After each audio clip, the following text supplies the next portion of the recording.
to the side here. Tonight we've heard a few stories about decisions. Some have been good, some of them have been bad.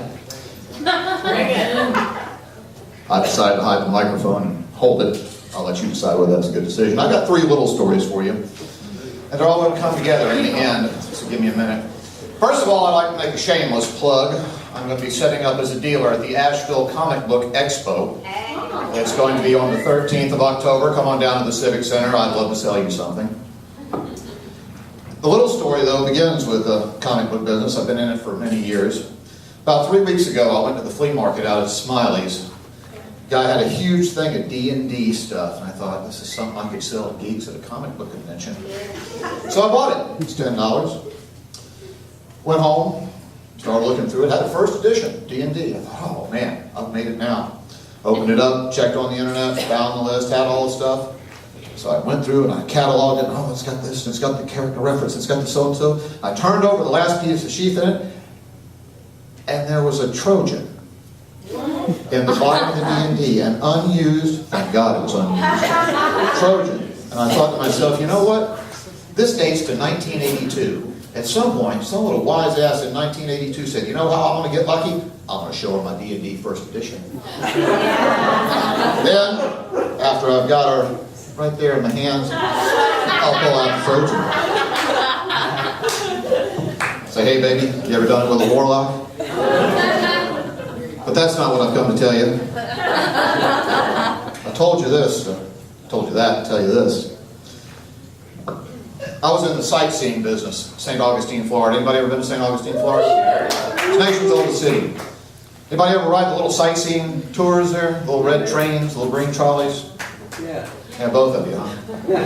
Oh, you with the toupee. Thank you, sir. Thank you. Well, at any rate, my family owned it, so I spent most of the 1980s giving tours of the city. And here's how it worked. You sat down, you had a microphone, and you told people very intelligent things. You said, coming up on your left, you're going to see the mighty fortress Castillo, Marcos, the oil, so forth. The United States of America was built between 1672 and 1695. By its span shows 23 years. It's been tunnel out of coquina that's been to native rocks found over on that stage up. 7.5 miles I did this, and you paid for it. But I had my comeuppance one day. I was probably about 20. Makes it the mid-1980s. I stopped at the Fountain of Youth. The Fountain of Youth is the alleged landing site of Ponce de Leon, the founder of Florida. 1513 he came. Y'all owe me $1 for that, by the way. Right behind me, a little old man got on the train. He was one of these creaky little old men. You've seen him all over Florida. So I stopped and I wait. There's a place you can sit right behind the driver. So he finally makes his way up. I say, okay, all aboard please. Ding, ding. We leave. I get caught in traffic out on San Marco Avenue. A lot of times there's nothing to say. You're sitting there in front of a 7-Eleven. What are you going to do? Tell them about a 7-Eleven? So I turn the microphone off. I sit there, and sometimes I'd smoke a cigarette back when I smoked. The old man said, son, you ain't never going to guess what happened to me. First of all, let me tell you something. If this story I'm about to tell you ain't true, it ought to be.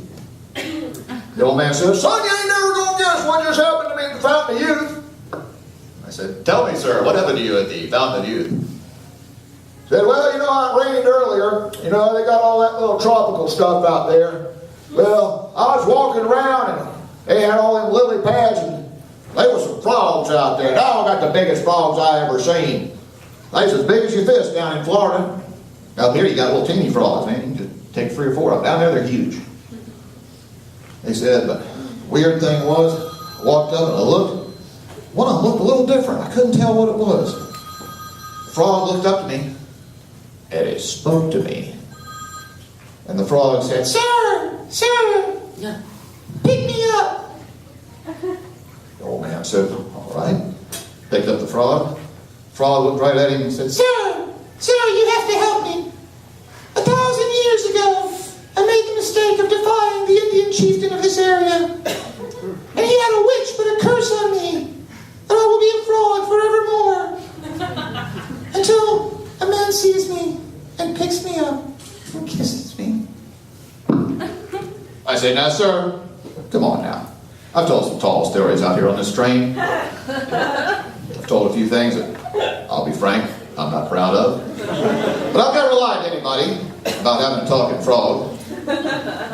The old man says, son, you know what that you just told me? That's a bunch of horse hockey. I got your frog right here. rearview mirror. Damn if he doesn't have a frog. Look, you took a frog from the Fountain of Youth? That's frog napping. No, he didn't care. You're old, you get that old, you don't care. I'm getting there. I don't care no more either.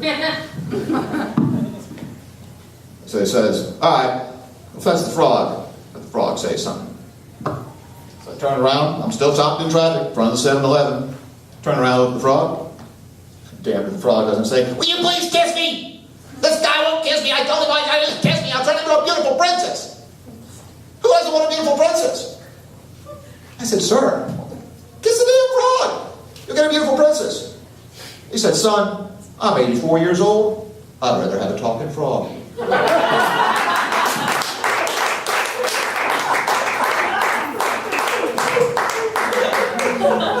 So,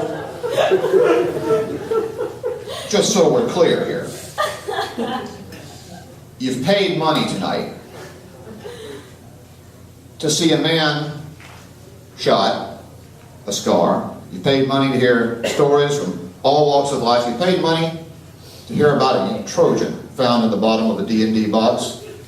And you've paid money to hear about a talking frog that may or may not have been an Indian princess. Now it's up to you. You have to vote with your wallets. You have to vote with your hearts. You have to vote with your minds. That's the decision you're going to have to make. You remember I told you at the beginning that all these stories would connect together at the end? I decided to lie. Y'all have a good evening.